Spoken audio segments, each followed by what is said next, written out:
Wow. And that was an awesome experience. Cool. No, I didn't get... Oh, yeah, that's right. You did go to that one. I remember seeing pictures. Yeah, I got a picture of me and Gene, and I never take a picture with any worker. Any worker. And it was like, we were going to an after party with like all these workers and stuff like that. And I just saw me and Gene. I was like, hey man, can I get a picture? He's like, sure, hurry up. And it's like, all right, bam, thank you. And he was just, that was cool as shit. And I think that's one thing that is just like, I got a picture of me and Gene before he passed. That's fucking awesome. That's awesome. And we're recording right now, huh? No, we've been recording for a while, dude. This is probably going to be outtake shit. This is probably going to be outtake shit. Okay. Clip. This is the stuff that gets clipped. Okay. So, but when you're ready to go, we'll start. Ready? I'm ready. All right. So 3, 2. All right, guys. This is Chillin' with Dupes, my channel, and we're doing another segment here of Let's Watch. Today, I have the current, as far as I'm concerned, and no, the current DZW Heavyweight Champion. I know that. Remedy. Also, personally, that's my. But he's if you got a problem, he's the Remedy. So now let me finish. What's up with ACW? Do you still have that? Yes, I'm the ACW televised championship. And how long have you had that one? You've had that longer than you've had my belt, haven't you? July? No. You came in with that belt. I remember you came in with that belt. No. I came in with the DCW. Oh, no. You took our belt. Yeah, Never I took mind. y'all's belt. Anyways, he took my shit, and he went and got someone else's shit. Yeah. So, yes, okay. That's why but this is, just a quick background from me, guys. When I first moved here to Texas, 10 years ago, I lived across the street from this guy for probably 2 years and had no fucking clue until we worked at Lone Star. Yeah. It was Lone Star and the one at the flea market. Tuesday? No. XWO? XW. It was with David Starr at the Mexican flea market, dude. I'm pretty sure you worked the show. There's a show I worked with you before you came to Lone Star. It was XWE or something like that. Oh, yeah, XWE. I remember now. With Joshua James. Yeah. Okay, maybe that was. Yeah, I wrestled one other show with him. There was only one show we worked before you came to Lone Star. What was it? NWA Houston. Yeah, when NWA Houston when you came. Well, yes, exactly. Yeah. And that's and then I think we actually drove together on that show. That's when we found out. That's when I found out you were directly across the street from me. And then, I moved out of that neighborhood. I'm where I'm at, and you're on the other side of town now. But that's here nor there. You have quite a history. How long have you been wrestling now? 13 years. Okay, 13 years. And now within that span from today. From start, how many years would you, because you've taken some time off. How much time off would you say you've been dormant? I took a year. But my thing is... Because there've been, I know, look, and I don't mean to put you on the spot, dude. We all go through phases and, we deal with bullshit.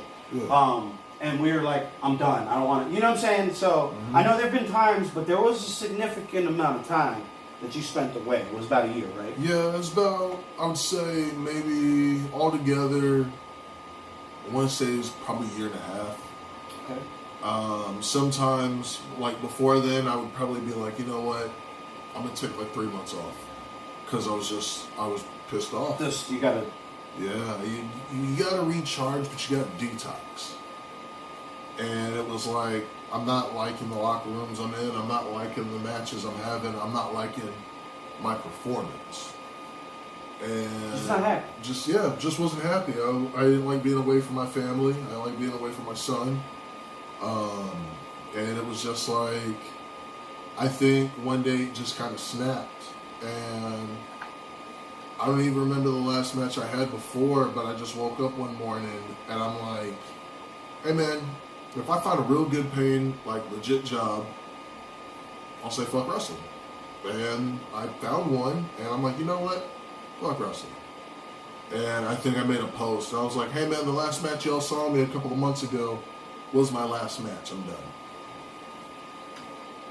And I didn't have the itch, nothing. Like, you know how some workers, when they leave wrestling, they still have that itch, they want to do it. And I did not. Like everybody right now, locked. Oh, yes, everybody. It's Anyways, like, I'm sorry, keep going. yeah, everybody, well. But yes, I know that itch. Yeah, it's like, I didn't have it. I didn't have it, No, I didn't care for it. I I understand watch it. Yeah. I understand that too. Yeah. Okay. And it was just, I worked, I took care of my son, I worked, I took care of my son, and I was completely happy. And what got me back into wrestling was the great ones. Really? Yeah. Those guys are awesome, aren't they? Yeah, they are. So, I would always see the great ones, like, post them at the Texas All-Star School, like, hey man, just had a killer training. And you see all, like, the young guys, the young boys, and all of them are having a great time. And you're just watching random people come up, and you just see, like, the excitement on their face. And I went to a Reality of Wrestling Hall of Fame ceremony. And because Gustavo Mendoza was being inducted. And Gustavo Mendoza is one of my best friends. And so it's like, you know what? I'm going to go and pay respect. I was asked to go, which is funny, because when I was there, I was treated badly. Okay. But I was asked to go, so I went. And I'm seeing all these guys that are coming around booking Charmel. And these guys have left Reality of Wrestling years ago. And they don't wrestle anymore. And a lot of these guys are like, I still have that itch. I still have that itch. I want to get back. I want to get back. And I was like, I think at the time, I was a general manager at a bar in downtown Houston. I was making good money. That's a big deal. People don't understand. And I don't mean to interrupt you. Yeah. I mean, people don't understand how big Houston is and how big some of these places are. Yeah. And So that's a big deal. I was a general manager, and I was like, bro, I make really good money. I'm not worried about, and fuck wrestling. So, F wrestling. I'm like, I'm not worried about it. But then I started seeing the great ones, and I'm like, man, I think it would be like a good thing to work out. Keep my body like loose and stuff like that. And I remember that. You were just like, I'm going to go train because I'm not doing anything. I'm going to go roll around. yeah. Just to get it out of your system. You're not to get it out of your system, but Just a great way for exercise. it's just something to do. If you're gonna, I don't see you walking into a Gold's Gym. No. I just see you walking into a ring and lifting people. Yeah. Yeah. That's what I do for a living. All I do is lift people up. I'm just saying. All I do is lift people up. So I get that. No. Yeah. And, So okay, keep going. So you started. Yeah. They got you. I don't know how you met them. I don't want to jump too far ahead, but you saw them, Yeah. and that inspired you to roll around. Yeah. So one of the people that I guess I'm pulling back the curtain a little bit. One of the people that's one of the trainers there, the instructors, is Jason Sullivan. And when he saw me, I always have massive respect for that guy. Same here. And he was like, when he saw me, he was happy to see me. I saw him and some other people. And I was like, hey man, do you mind if I just roll around? He was like, cool. Yeah. And he realized I can't show how agile I am in a match, but I can show you how agile I am in training. Mm-hmm. And he's like, bro, like, you move around really good. He was like, you do things that I don't see any of the smaller guys do. And he was like, why did you leave? And I was like, because I hated it. He was like, that's a shame, man, because you're really good. You know what, though? You didn't, I don't think you, I want to bring this point up. You did not hate it. This is just me. I've probably been in about as long as you have, but I haven't quit. Yeah. I've never taken time off, and this is just my insight. You didn't hate being in the ring. You hated everything in the locker rooms that you were in. I hated. All right, so I think that's what it is. I honestly feel that way because it wasn't until you decided, fuck it. Yeah. Until then, you started taking what the fuck you wanted. That's what I see. It has nothing to do with what I'm doing, but the only thing that is definite is that the second time around you were consistent as fuck. Yeah. I will say that.